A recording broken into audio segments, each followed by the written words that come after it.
Side में बैठो बेटा, काम कर। संजय बाबू थोड़ा साइड। जरूर बैठिए, आप बैठिए। आप लोग इधर आइए।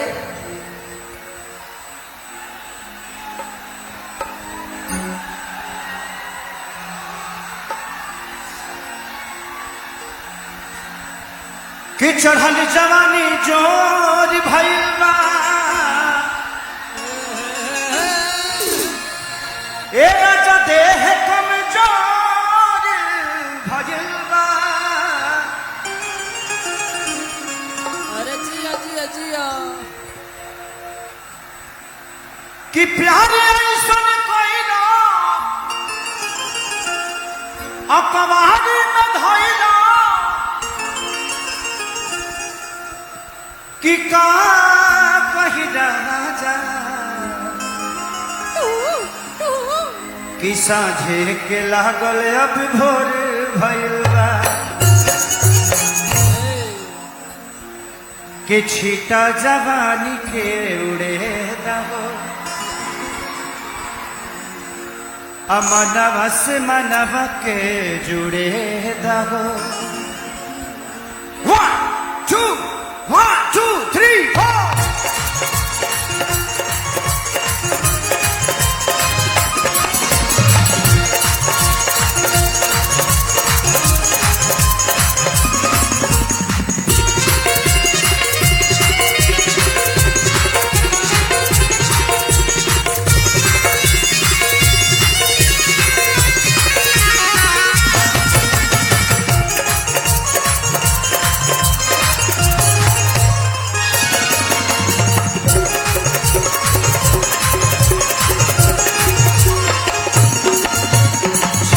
जवानी के उड़े दहो, मनवा से मनवा के जुड़े दहो।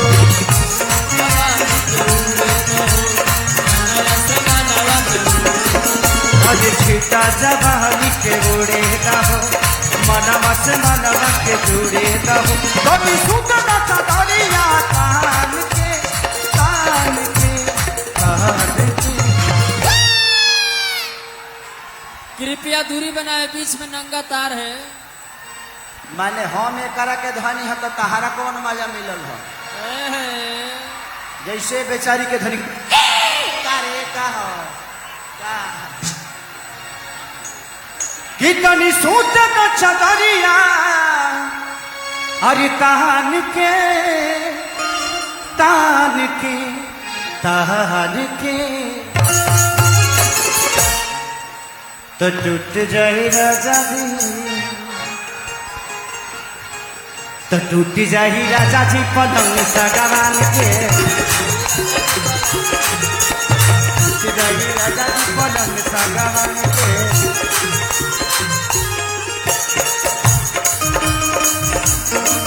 राजा लहरिया लूट दे राजा,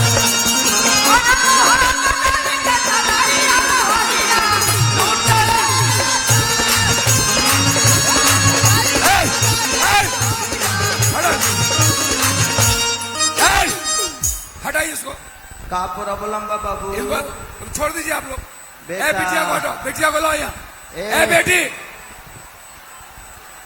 सुनीता बाबू, क्या है? क्या बताइए, क्या हुआ? चाहिए क्या आप हुआ आप बेटा? गाइए गाइए। क्या हुआ? आपको हम मना किए थे ना। कोई बात नहीं, कोई बात नहीं, हम मिल लेते हैं। बैठिए, आप उनको पानी उनी पिलाओ अच्छे से। 4 साल से हमारा इंतजार में बियाहो कॉल हल से रोका हम कहा दिया बेचारी की हम आपको 4 साल से इंतजार कर रहे थे, बाद में बियाह कर ली। हमने गिरे हमार बियाह भैया तो 18 साल हो गए, तो फालतू में इंतजार करता न। कोई बात नहीं बेटा, हम आपके दर्द को समझ रहे हैं। जिंदगी में हम लोगों ने यही तो कमाया है, हमारी पूंजी आप सब है। आप जैसे श्रोता, आप जैसे भगवान हमारे जीवन में हैं, इसीलिए हम कुछ हैं। जिस दिन आप लोग हमारे जीवन में नहीं रहिएगा, खेसारी का कोई मोल नहीं है। इसीलिए थैंक यू कि आप लोग खेसारी को इतना सम्मान और प्यार देते हो। लहरिया लूटा लहरिया लूटा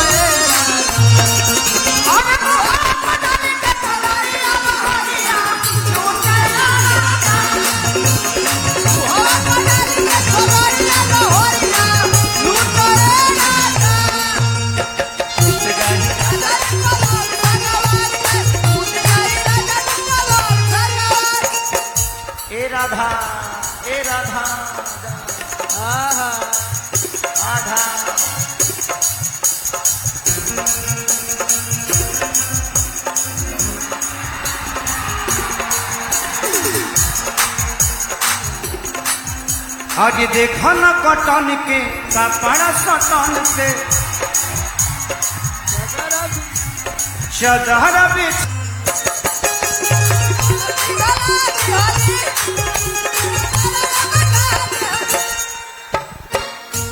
हेलो हम कबो कबो इधर आएंगे, इंतजार खाली करो, हल्ला मत करो, काम गड़बड़ा जाएगा। किसी का चाबी खो गया है, उस पे प्रेस लिखा है, जिसका भी चाबी है वो अपना अपना ले ले। जिसका भी चाबी है वो आप आकर ले लीजिए जहां भी है। जय हो। तो हमको क्या पता है, अब ये लो हमारा क्या गोदरेज के अलमारी बुझाता, चाबी खो गया है।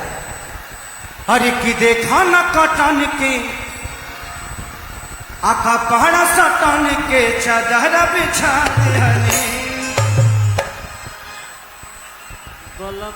तू हमारा कहेगा मत देखो भाई, हमें घरी बड़ा दूर रहता नहीं, ये घरी लड़की हावी भई बड़ी सब लड़का लोग फाट जाता, अब का फाटता ही लोग कल खुदे बोल दी। ए भैया कि बलम जी मन पिघला दहनी बलम पर झुलहा झुला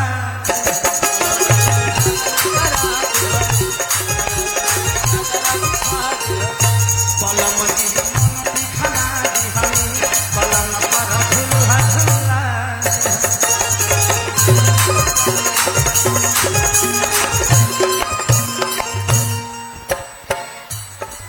कि बरियार मत बेटिया बफान के आज खान के कि टूट जाही राजा जी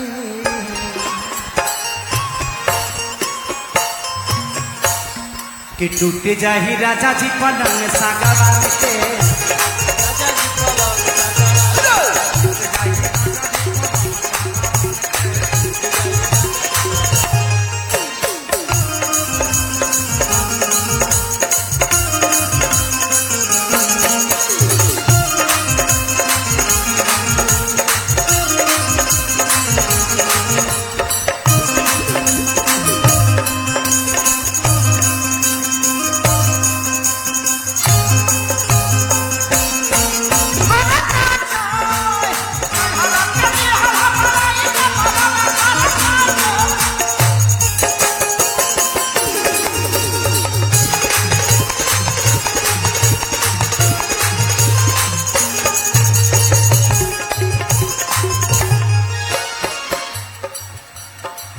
कि बढ़त बेसरनी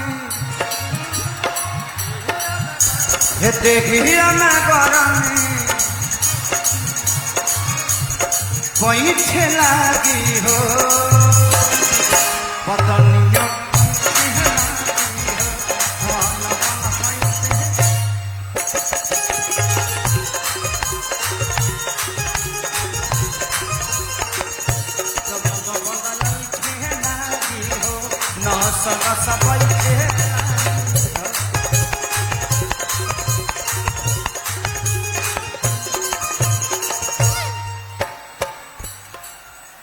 वो आप पे चिपका है, हटा दीजिए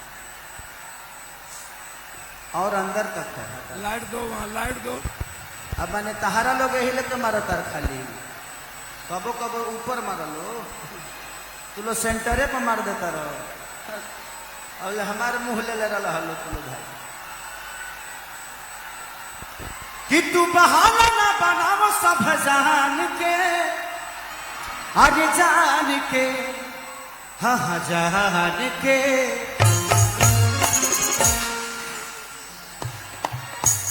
टूट जाही राजा जी राजा जी अरे टूट जाही राजा जी पलंग सागवान के राजा जी पलंग